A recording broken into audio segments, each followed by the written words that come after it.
Hola, hola. Hoy día vamos a entrevistar a Felipe Ríos, un director chileno, el director de la ficción El hombre del futuro, que recientemente ganó dos galardones del premio Caleuche, que entregan los propios actores a sus colegas, y en este caso se lo ganaron los dos protagónicos de la misma película. Antonia Giesen, por el personaje de Elena en El hombre del futuro, y también el gran histórico José Sosa, por el papel de Michelson, que hace de un hombre ya entrado en años, un camionero que comienza su último viaje en camión hacia el sur de Chile. Vamos a conversar entonces con Felipe Ríos, cineasta que antes había hecho un corto llamado El hombre de la maleta y que con su película El hombre del futuro del 2019, que se estrenó en un festival en República Checa, Karlovy Vary, donde Antonia Giesen también ganó una mención por el premio Revelación, y era su primer protagónico en cine y ya ganó varios premios. Así es que vamos a comenzar. También comentarles que justo hoy se inaugura de manera online para todo el territorio chileno el Festival de Cine de Chiloé en su categoría de películas latinoamericanas y también chilenas. Así es que pueden ver ahí buen cine. Estamos entonces a la espera de Felipe, que ya va a comenzar. ¿Estás por ahí, Felipe?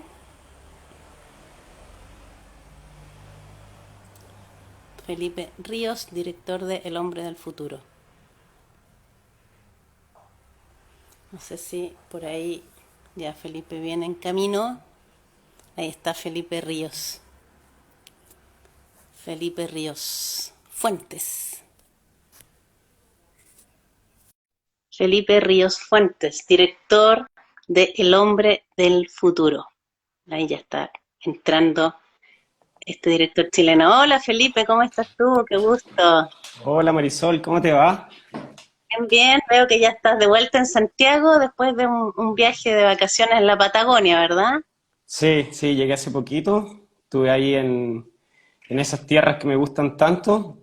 Así que estuve ahí unos días armando ahí un proyecto de vida futuro ahí en la Patagonia.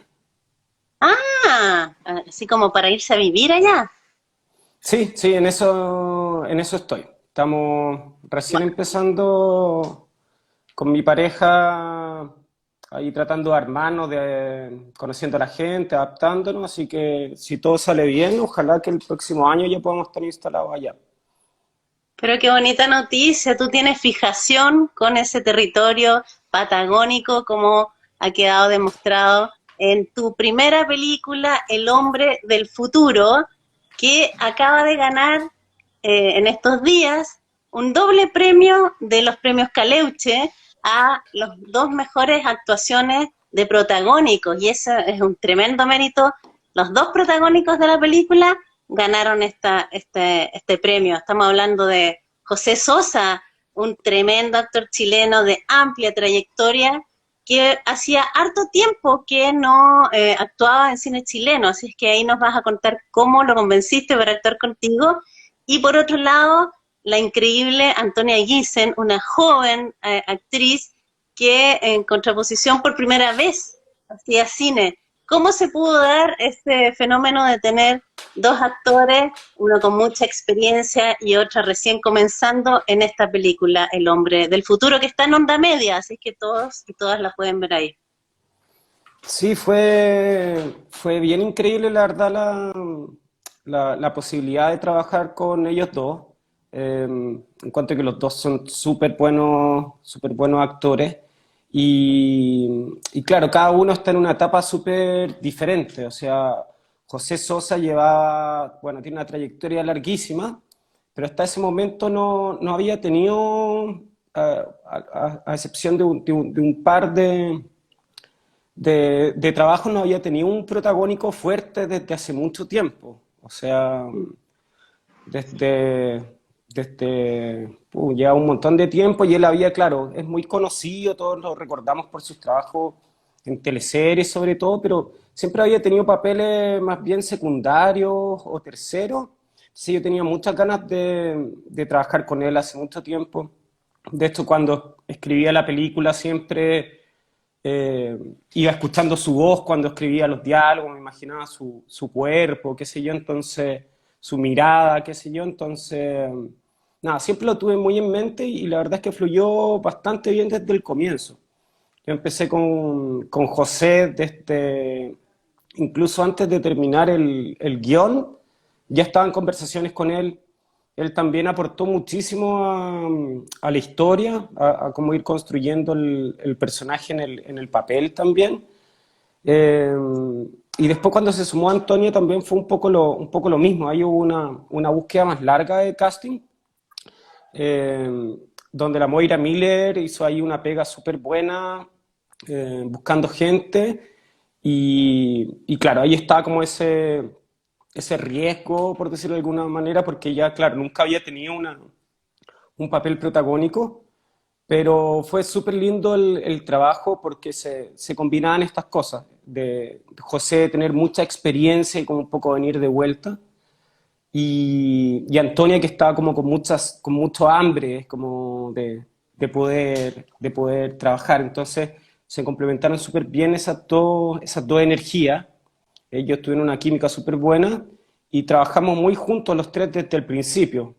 Con ella también estuvo este trabajo de trabajar, claro, con el guión un poco más avanzado, pero hicimos muchos trabajos de conversación, hablamos mucho sobre nuestras vidas, la verdad. Como que el rol de las biografías personales de cada uno de nosotros, yo creo que tuvo un papel importante porque se fueron combinando estas visiones de vida, esta experiencia, todo esto que podría ser como la famosa memoria emotiva, todo eso fue como todos los elementos de su biografía se fueron metiendo en el guión, acomodándose, cosa de que ellos después pudiesen fluir.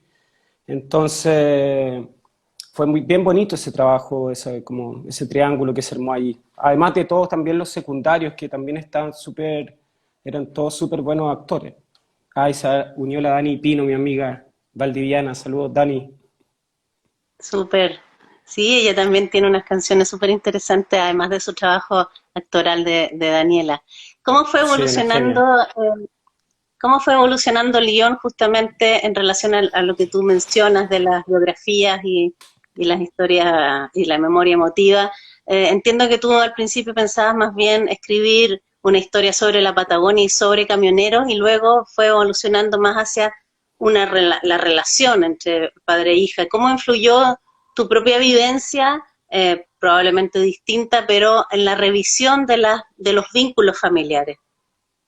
Claro, bueno, esto ya lo he contado un par de veces, que a mí fue una cosa un poco hasta inconsciente, diría yo, como esa cosa que tiene la escritura, el cine o el arte, lo que sea, que es una especie de terapia, por decirlo de alguna forma, porque yo empecé escribiendo, claro, como tú bien dices, sobre la historia de un camionero en la Patagonia, y, y de a poco me fui dando cuenta de que estaba escribiendo sobre mis propias relaciones, relaciones familiares, qué sé yo, que no son directas, o sea, no es que yo haya contado mi propia historia, pero sí inspirarse como en las sensaciones, en todas esas emociones que uno a veces guarda desde primera infancia y que las lleva siempre adentro y que en mi caso, cada vez que escribo algo, aunque sea un proyecto muy distinto, siempre empieza a aflorar esos mismos temas. Entonces, para mí fue bien impactante como mi propia biografía empezaba a emerger en toda esta historia y a potenciarse también con los elementos de la ficción. Entonces, yo creo que ahí empieza una combinación bien interesante entre las emociones o los recuerdos reales que en este caso tenía yo y las mismas experiencias de los actores, como esos van entrando en atmósfera y en todas las herramientas que nos da la narración y el cine. Bueno, Entonces me gustó mucho esa forma de trabajar. bueno, estamos conversando con Felipe Ríos, director de El hombre del futuro, que acaba de ganar 2 premios Caleuche por las actuaciones protagónicas de José Sosa y de Antonia Giesen. Justamente José Sosa representa a Michelson, que es un camionero que lleva muchos años, empezó a trabajar muy joven, desde los 13 años, y ya está en la etapa final de su vida y está realizando el último recorrido por la Patagonia y no ve a su hija hace ya 15 años. Y por su parte, Antonia Giesen representa a Elena, una joven con mucha fuerza que está experimentando la posibilidad de ser boxeadora y también aburrida del pueblo en el que vive, y cómo estos personajes se encuentran en un diálogo de una emotividad que la verdad a mí me conmovió. Esta película se estrenó en República Checa en el Festival Karlovy Vary y en Chile en Sanfic ya el 2019, si mal no recuerdo. Sí. Y de verdad, cuando los dos personajes cruzan sus caminos en este road movie sureño, patagónico, está la honestidad de ese encuentro que probablemente va a ser el último, en que Michelson le dice a su hija que no ha visto en todo este tiempo, no fui capaz, no pude ser padre. Me parece que hay una sensibilidad muy particular que a mí particularmente me conmovió mucho y lo vi con una mirada muy actualizada respecto de los roles de género, por así decirlo.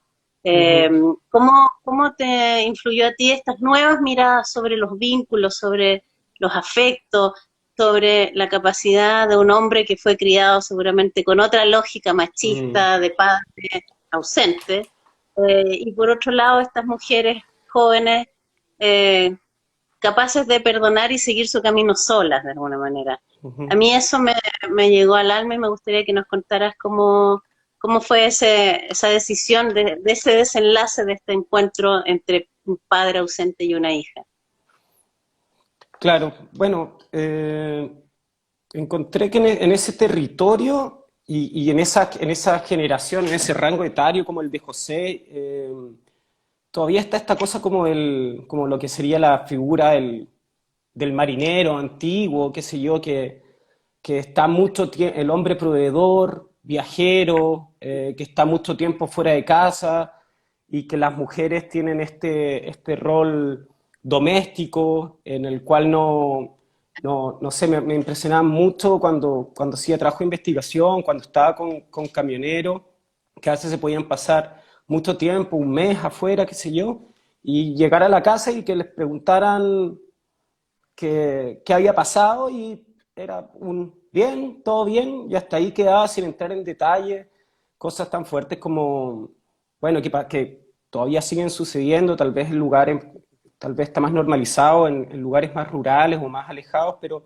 esta cosa de tener doble familia o más de una mujer, y, y claro, todo eso se va juntando con la entrada de la tecnología, con el desarrollo que va llegando a lugares como Aysén y todas estas rutas antiguas, caminos de tierra súper difíciles en que los camineros eran súper importantes y eran una especie de leyendas porque abastecían a todos los poblados, muchas veces llevaban el correo, se llevaban la plata, etcétera, empiezan a desaparecer con la entrada de la carretera austral, en este caso, con Internet, con las empresas más grandes. Entonces, todo eso es como esa especie de leyenda, empiezan a desaparecer y se empiezan a aflorar estos hombres de carne y hueso que tienen un montón de falencias y que en el momento en que tienen que obligadamente regresar a sus casas, regresar a sus familias, empiezan a enfrentarse a todo eso que han acumulado durante años, esa especie como de libertad y a veces de abusos también contra las mujeres, que también se va sumando con el abandono del campo, básicamente. Que también está ahí lo que decías tú, el personaje de Elena, el personaje femenino. Las nuevas generaciones ya no les interesa trabajar en el campo, etcétera. Entonces, hay grandes migraciones hacia las ciudades y todo ese mundo está desapareciendo. Entonces, por una parte me interesaba mucho tratar de hacer como un pequeño retrato de ese mundo que estaba desapareciendo, que me parecía muy interesante y también muy cinematográfico. Eh, y también instalando estas crisis que empiezan a aparecer en estos lugares, como por ejemplo el que las mujeres quieran independizarse, que ya abandonen la vida doméstica y poder desarrollarse, y cómo empiezan todos estos conflictos, muchas veces, sobre todo con las figuras paternas. Entonces, nada, me gustaba mucho la idea de no llevarlo solo como al resentimiento o al odio de la hija abandonada hacia el padre, sino más bien que ella encontrara un motor para hacerse más fuerte aún, que no se trata, en el final no se trata de que perdone al padre, de hecho yo creo que ni siquiera lo perdona, es superarlo y dejarlo atrás y sacar todo lo de ese dolor, sacar todo lo lindo, toda esa fuerza que a ella le sirve, como que le da alas de cierta forma para seguir adelante. Entonces me gusta también esa idea como de trabajar como desde el fracaso, desde el dolor y ver qué puede aparecer de ahí.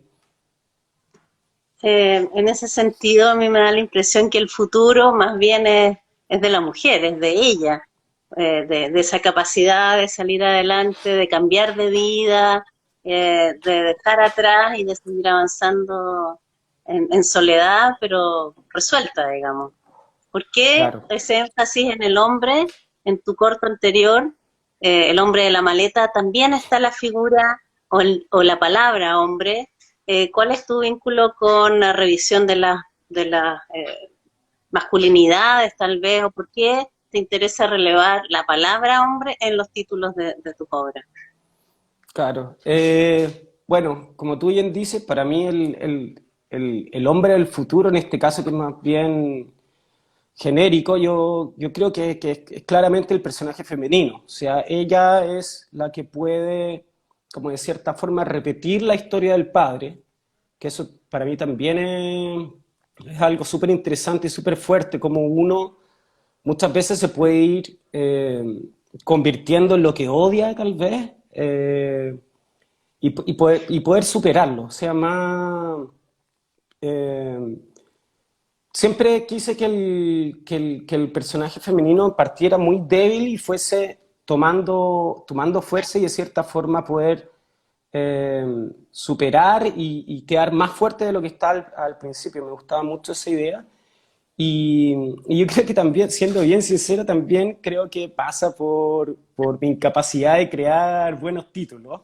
Puede ser también, porque ha sido un título súper conflictivo, eh, pero a mí me termina haciendo sentido en el llegar justamente a esta reflexión de ver cómo es ese personaje el que, teniendo todo en contra, o sea, teniendo unas condiciones muy precarias y siendo más encima mala en una pésima boxeadora, como todo eso se puede echar toda esa mochila en la espalda y seguir adelante y construir su propio futuro. Entonces un poco eso. Y en tu relación con el paisaje, con el territorio, al principio, para los que se fueron integrando después, hablamos de la Patagonia, que probablemente va a ser el lugar donde sí, probablemente tú vas a vivir, a cambiar y te vas a ir a vivir allá. ¿Cómo empieza tu vínculo con la Patagonia antes de filmar?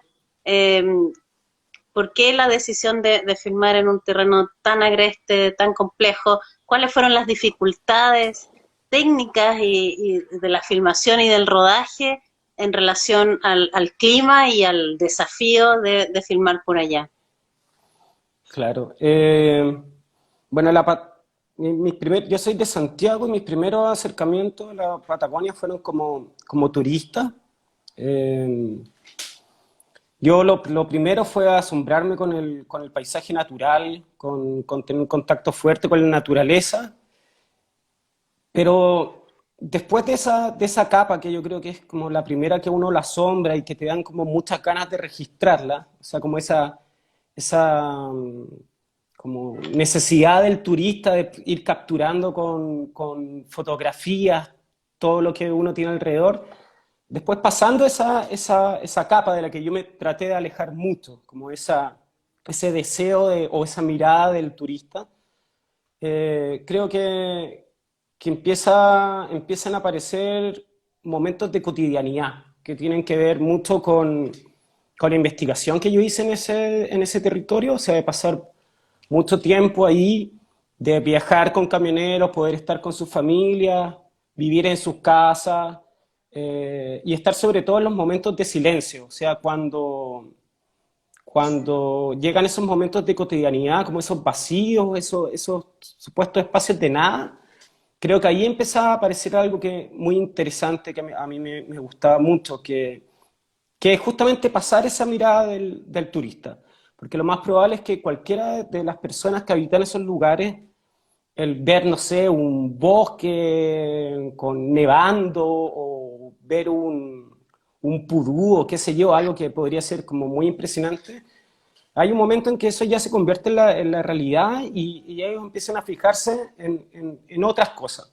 Entonces, esos fueron como los fragmentos, como pequeños fragmentos que yo iba rescatando, ambiente, formas de hablar, los silencios sobre todo, como esa calma, ese cambio de mirada que hay versus un citadino como yo, que me maravillaron y que ahí en esos espacios podía encontrar eh, herramientas para poder expresar lo que yo andaba buscando. Justamente esto que hablamos de mi propia biografía, de esos silencios incómodos, el cambiar de ritmo. O sea, eso que pasa cuando uno tal vez está viajando y ya pasa un mes, por ejemplo, estando en un lugar y uno empieza como a meterse en el tiempo del lugar. Y creo que la Patagonia tiene un tiempo muy, muy característico.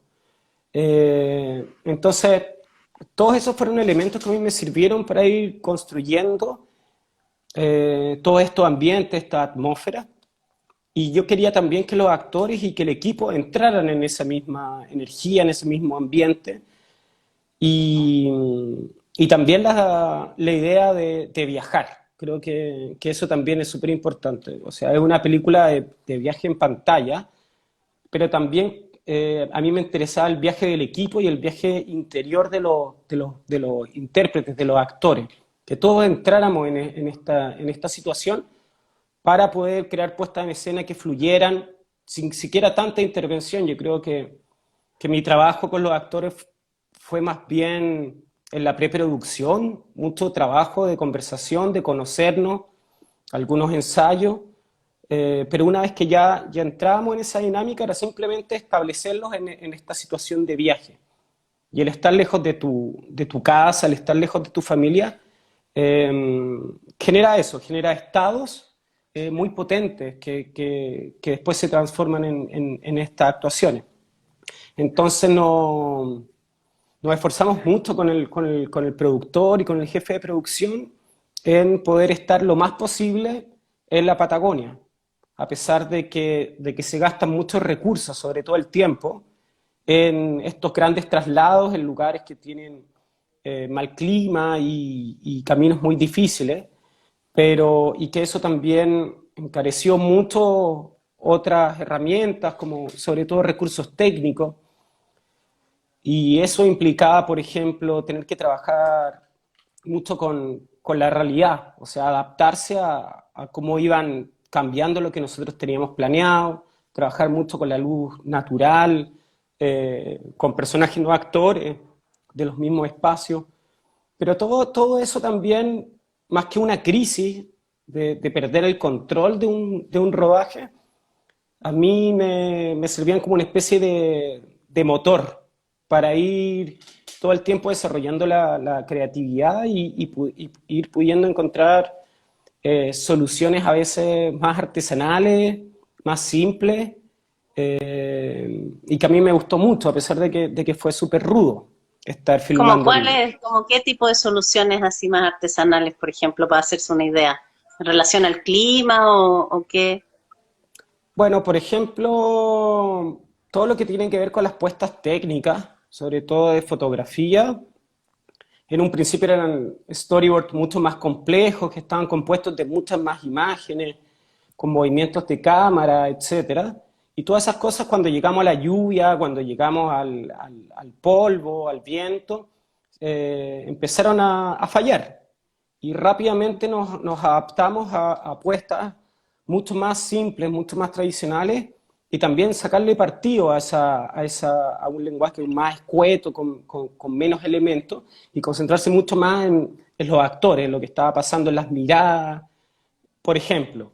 Y también mucho de improvisación, o sea, no poder llegar a los lugares a los que teníamos planeados y tener que establecer las puestas en escena en lugares diferentes, también va creando, va implicando modificar rápidamente el guión y creo que de ahí también salieron cosas muy buenas.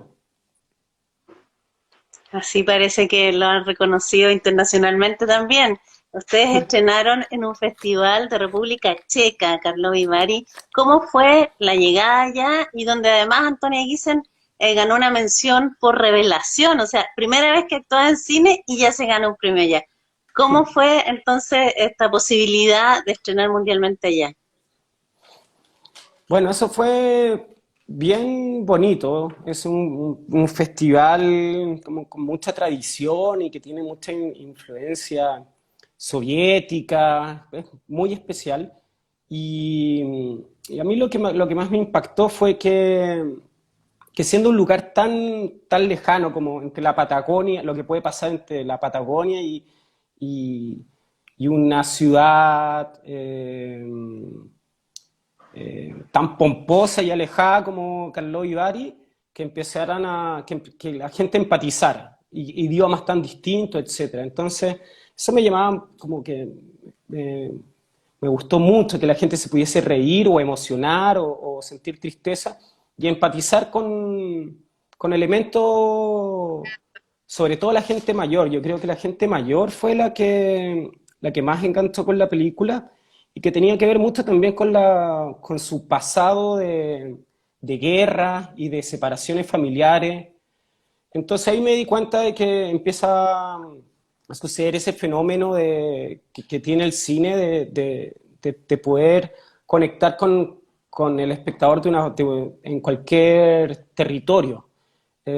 Como que el espectador es el que termina completando la película con su mirada, eso me parece súper potente.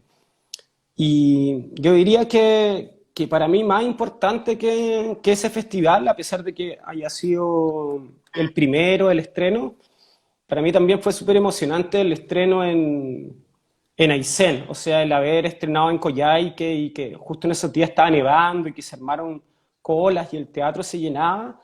Eso me hizo sentir muy bien, que la gente se sintiera reflejada, que no era una caricatura del Patagón. Todo eso, yo creo que ese fue el estreno para mí más emocionante y como lo que me hace como sentir una especie como de logro, de que ellos se sientan bien y que se sintieran reflejados, que se vieran ahí en la pantalla, eso me gustó mucho. Y que Y a también ese empieza, estreno, perdón. a ese estreno asistieron algunos de los actores no profesionales que participaron en la película, ¿pudieron verse en pantalla? Claro, fue súper lindo porque vinieron de todos los poblados lejanos, son lugares que están, bueno, ahora ha cambiado un poco con la tecnología, pero son lugares históricamente muy abandonados por nuestro país. Muchos de ellos dicen, nosotros no somos chilenos, somos patagones, posiblemente puedan sentir más conexión con el territorio argentino, o con las tradiciones argentinas más que con las chilenas. Y era muy lindo eso, el que sintieran el que son importantes y que estaban reflejados ahí. Y de nuevo empieza esta cosas como de comunidades que se unen en torno al cine. A mí me parece fantástico y ojalá eso pudiese seguir pasando mucho más, porque está demasiado centralizado, creo, la cultura, o sea, con ya lo precaria que es en Santiago y en regiones y sobre todo en los territorios más, más en el territorio austral está realmente votado. Ustedes tuvieron la suerte prepandémica, digamos, de poder estrenar en salas, ¿no? Y después también ahora la posibilidad de que la gente pueda ver a través de ondamedia.cl tu película. ¿Cuál ha sido la reacción a través de Onda Media? ¿Cómo sientes tú esta posibilidad online? ¿Lo ves como una restricción? ¿Lo ves como una oportunidad? Porque tuviste las dos alternativas, puedes compararlas. Claro, bueno, yo encuentro que todas las plataformas son válidas. A mí me encanta la sala de cine, pero también me encanta la posibilidad de poder ver a través de plataformas digitales. A pesar de que me van a retar por ahí, yo soy totalmente pro piratería. O sea, me encanta la idea de que la película, a pesar de que también trae un montón de otras complejidades que tienen que ver con las redes de financiamiento, de distribución de las películas, que ya es otro tema, pero a mí me encanta la posibilidad de que sitios piratas en los cuales yo he visto una cantidad de cine increíble, la película también esté ahí. O sea, siempre me ha gustado ese mundo de que no sean círculos a veces tan cerrados como pueden tener los festivales, que a veces se vuelve hasta un poco endogámico, o sea, son círculos muy, muy, muy pequeños y hay muy poca difusión de este tipo de películas independientes. Entonces, que existan esta posibilidad de que la vea cualquier persona en cualquier lugar, cuando quiera, de forma gratuita, me parece genial. Lo que sí me parece bien interesante, más que las plataformas de exhibición, es lo que está pasando con el cine y con las artes en general en estos tiempos. O sea, Mm. yo diría que desde el estallido social en adelante, por lo menos en mi caso, me he cuestionado muchísimo el por qué, para qué crear imágenes. A mí me impresionó mucho todo lo que pasó con el estallido y el papel que tuvieron los teléfonos, qué sé yo, las cámaras, las transmisiones online, como esa vuelta a un lenguaje tan directo y tan útil, tan político. Entonces ahí creo que sumado a la pandemia me ha hecho cuestionarme muchísimo sobre, sobre esto de generar nuevas imágenes, contar historias a veces tan lejanas de la realidad o inspiradas en la realidad. Y, y también con la cantidad inmensa de imágenes que ya se han producido. O sea, a mí me pasó mucho que cuando estuvimos en pandemia, y que de hecho ahí está Tiago Abreu, que es un curador de Brasil con el que trabajamos en el periodo de pandemia, eh, claro, empezaron a aparecer nuevos mecanismos de cómo crear imágenes, o sea, de cómo armar películas sin necesidad de salir o sea, sin esta posibilidad de poder salir a la calle. Entonces creo que ahí también apareció una ventana muy interesante de trabajar con archivos, trabajar con correspondencias, por ejemplo, de materiales, la importancia del montaje. Yo creo que para mí toda la pandemia me volqué muchísimo al montaje, que es algo que me gustó mucho. Y cuando empecé a producir imágenes de nuevo, muchas por encargo también, por trabajo, eh, como que fue volver a pensar algo tan cotidiano como producir, archivar, Mm. generar imágenes, como que me parece, intuyo que algo está pasando ahí, que hay como una especie de crisis en cuanto a, a la necesidad de producir imágenes. Bueno, todo el rol que han tenido justamente las imágenes en evidenciar las violaciones a los derechos humanos, el rol también histórico que probablemente van a tener cuando hablemos y analicemos más en profundidad lo que vivimos y seguimos viviendo por la exigencia de derechos sociales. En ese sentido, pensando justamente en la historia, ¿cómo ha sido tu trabajo con el colectivo CADA, este colectivo de arte en dictadura? ¿Qué has rescatado y cómo impresionante la vigencia? Bueno, hace poco murió Lottie Rosenfeld, que era una mujer, una artista que muy emblemática, además pionera. ¿Cómo has traído a colación el trabajo hecho en dictadura, en situaciones mucho más complejas y en relación a lo que estamos viviendo también? Claro. Bueno, ese es un trabajo que está en desarrollo, es un trabajo documental que es de cierta forma una continuidad de un equipo de trabajo y también de un tema que es el cruce del cine con las artes visuales, que a mí siempre me ha interesado mucho. Bueno, y es la continuidad de una serie que está disponible en línea, que se llama Gabinete. Se llama Gabinete Arte, gabinetearte.com, me parece que es el sitio. Y es una serie documental de 8 capítulos que hace un recorrido por el arte contemporáneo chileno.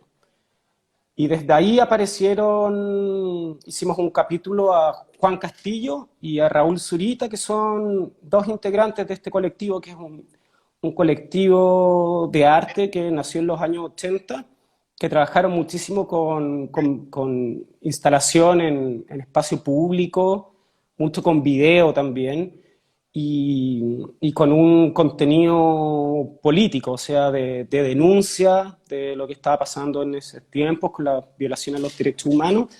Y me parece impresionante lo que uno pueda ver esas imágenes, pueda ver esos contenidos y ver lo vigente que siguen y cómo empieza a hacer sentido y darnos cuenta de que al parecer nuestro país tiene un conflicto de identidad, de una herida que recién se está empezando a visibilizar, recién se parece estar empezándose a hablar con todas sus letras. Entonces me parece súper importante el poder rescatar y difundir todos esos trabajos, que de nuevo también las artes visuales tienen un círculo muy, muy cerrado, muy endogámico, y a pesar de que haya mucho material bibliográfico, muchos textos, posiblemente no tengan ese alcance que sí tiene el audiovisual, que creo que es mucho más masivo, mucho más accesible y mucho más viralizable. Entonces, nada, estoy muy metido con eso, espero que ahora estamos esperando, ya hemos filmado bastante y ahora estoy esperando el resultado de los fondos para seguir el rodaje de ese proyecto. Y respecto de escritura, ¿estás trabajando en algún guión, algo que nos puedas adelantar? Esperemos que no pase mucho tiempo entre tu primera película, El hombre del futuro, y tu próxima película, espero que ojalá tenga Oye, un título también, con una mujer y no un hombre, pero bueno, vamos a hacer el pero sería esfuerzo. interesante con el vuelito seguir trabajando y seguir creando y que no tenga que pasar tanto tiempo entre una Sí. ópera prima y una... Ya sabemos que hacer películas en Chile es difícil, pero ya con este reconocimiento de la primera, ojalá puedas empezar una segunda. ¿Hay alguna idea por ahí o alguna idea de guión al menos? Sí, sí, ahora estoy trabajando de nuevo en el territorio de la Patagonia, en uno de los lugares que de hecho filmamos para El Hombre del Futuro, que es Caleta Tortel, y que ahí está, Maravilloso. claro, y que ahí está la famosa historia de la Isla de los Muertos, que es una historia que tiene varias versiones, por eso me interesa también mucho, me parece súper bonito eso de que no haya una historia oficial. Ya. Hay por lo menos dos versiones, una bueno, es la historia de unos madereros, chilotes, son 120 madereros que se quedaron atrapados en un naufragio, tratando de encontrar una ruta para poder sacar madera de estos fiordos en Caleta Tortera. Entonces está las bitácoras y está todo este cementerio de todas estas 120 personas que una de las versiones dice que murieron intoxicados, envenenados con una harina que está descompuesta, y otra versión es que los abandonaron sus empleadores, que era una empresa maderera inglesa.